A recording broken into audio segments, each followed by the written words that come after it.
руководитель республики Айсен Николаев вместе с председателем Якутской городской думы Александром Савиновым осмотрели и проверили строящиеся объекты в столице. Скверы, площадки и дороги. Репортаж Ланы Ильиной.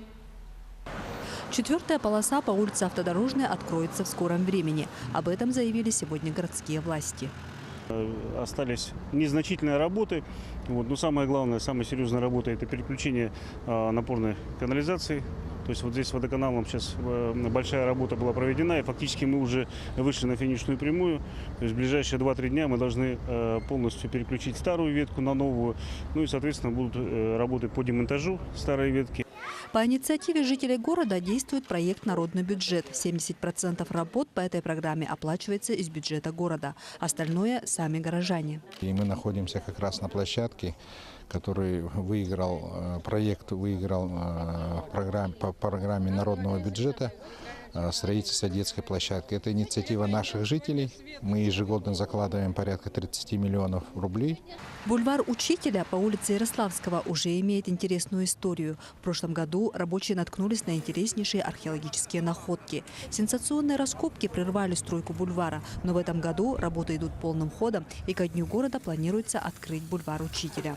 Новая технология выращивания травы. Ее опробовали в сквере Матери. Трава выросла отменная. Проект «Комфортная городская среда». На реализацию проекта формирования комфортной городской среды город Якутск получил 125 миллионов из федерального бюджета и 16 миллионов из республиканского. Далее по этой программе детские площадки по улице Автодорожная и Якова Потапова.